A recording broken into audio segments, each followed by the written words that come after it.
بسم الله الرحمن الرحيم waxaan idinku yeedhay maanta inaan ka warbixiyo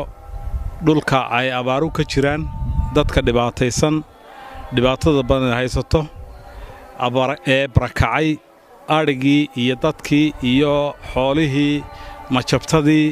midba meel ku maqan yahay ee ay doonayaan in la barakiciyo intii hadhay oo aan waxba ku noolayn arrintaas ayaan ka hadlayaa oo ah arrinta ninka wasaaradda macdanta uu haysto ee uu dadka kula hadlayo sidii waxaan caqli lahayn ummadda lagula hadlayo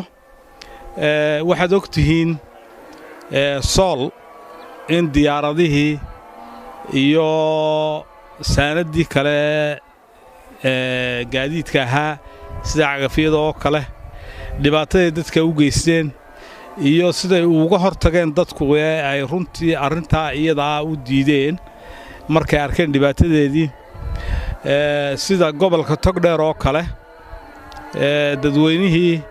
markii loo sheegay dhibaatada ay leedahay hawsha iyadii siday uga hortageen markii intaasoo dhan waliba dad badan magdhowgoodii ay heleen dhulka la xaalufinayo dawladda fadhiidka ahee dhacday ee aan jirin budhcadda is-urursatay runtii waa waxaan loo qaadanayn weeye marka waxa weeye sidaan horeba uga hadlay deegaankan oo laga soo bilaabo Oodweyne ilaa Balligubadle inta ka dhex leh deegaankaasoo ah waxa macaawineen inaanay gaadhin dadku wax taakulaan ku qabin wax daryeelanaanu ku qabin in dhulkoodii la sahansaday oo la doonayo in lagaga faa'iideysto dhibaatada jirta ee haysata maanta aad iyo aad baan uga xunnahay mana yeelano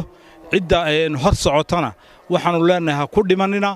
dadkii oo maanta ka maqan deegaankoodii sidii arrintii banka oo kale in lagu sameeyo runtii arrin aan qaadanana maaha mana yeelano waxa weeye waxaan u sheegayaa dadweynaha deegaamadaasi dega dhammaantood iyagoo isku duuban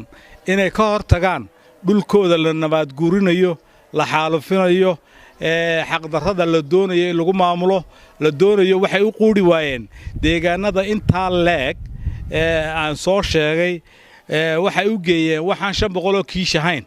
ayay geeyeen salaxle maalin dhaweyto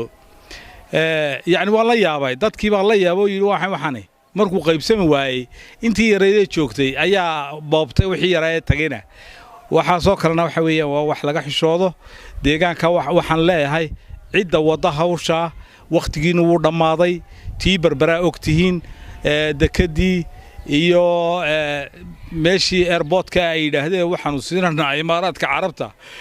waxaad garanaysaa inay boobayaan dhulka markay soo dhameeyeen dhulkii hantida ahaa ee asadka u ahaa dadkan ugaadhii wixalaala wixii yaale markay xaalufiyeen ma fiiqii qaateen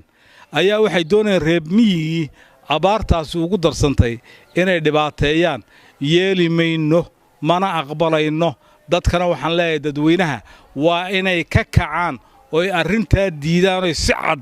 u diidaan oo uga hor yimaadaan haddaanay ogeyna waanu ogeysiinana waanu